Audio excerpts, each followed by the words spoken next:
नमस्कार मित्रांनो, शेतकऱ्यासाठी एकाच वेळी दोन मोठ्या हप्त्याबाबत महत्त्वाची माहिती समोर आली आहे।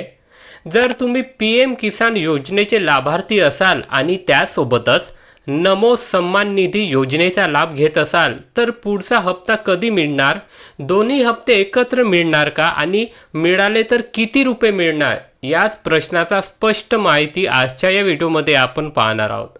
तर मित्रांनो, सध्या शेतकऱ्यामध्ये सर्वात जास्त चर्चा आहे ती पीएम किसान योजनेच्या 24व्या हप्त्याची आणि नमो शेतकरी योजनेच्या 9व्या हप्त्याची। तुमच्यासाठी महत्त्वाची गोष्ट म्हणजे दोन्ही हप्त्याचे पैसे एकत्र वेळी खात्यात जमा होण्याची शक्यता आणि या संदर्भातील माहिती सध्या चर्चेत आहे।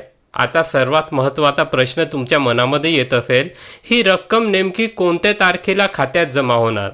तुम्ही जर सोशल मीडियावर फिरणाऱ्या माहितीकडे पाहिला तर तिथे 28 ऑगस्ट 2026 ही तारीख सांगितली जात आहे। मात्र ही तारीख अंतिम मानण्यापूर्वी अधिकृत केंद्र व राज्य शासनाच्या सूचनेची खात्री करणे महत्त्वाचे आहे। कारण मित्रांनो, हप्ता येण्याआधी काही गोष्टी लाभार्थींनी पूर्ण केलेले असणे अत्यंत महत्त्वाचे आहे। त्यामध्ये सर्वात महत्त्वाची बाब म्हणजे फार्मर आयडी। तुमची फार्मर आयडी तयार आहे का? तुमची माहिती शासनाच्या नोंदीमध्ये योग्य आहे का? तसेच पीएम किसानची ई-केवायसी पूर्ण आहे का? हे एकदा नक्की तपासा। त्यासोबतच मित्रांनो, तुमच्या बँक खात्याची माहिती आणि आधारशी संबंधित बँक लिंकिंग म्हणजे डीबीटी स्थिती देखील तपासून घ्या।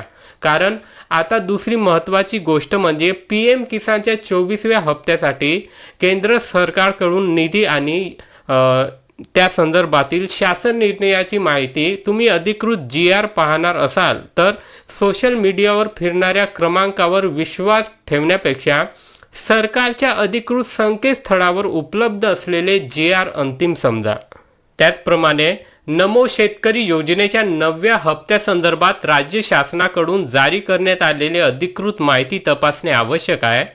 आता समजा दोन्ही हप्ते पात्र लाभार्थ्यांना एकत्र मिळाले तर पीएम किसानकडून 2000 आणि नमो शेतकरी योजनेकडून 2000 म्हणजे एकूण 4000 रुपयाचा लाभ मिळू शकतो। पण लक्षात ठेवा, फक्त तारीख ऐकून निश्चित होऊ नका। तुमचे नाव लाभार्थी यादीत आहे का, ई-केवायसी पूर्ण आहे का, फार्मर आयडी आहे का आणि बँक खात्यात डीबीटी व्यवस्थित आहे का, हे तपासणे तितकेच महत्त्वाचे आहे।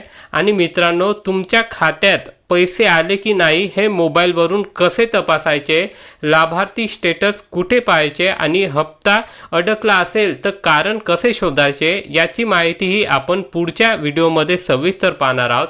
म्हणूनच अशा प्रत्येक सरकारी योजना आणि अधिकृत अपडेट सर्वात आधी मिळवण्यासाठी आमच्या चॅनलला सबस्क्राईब आणि लाईक नक्की करा। जय हिंद, जय महाराष्ट्र।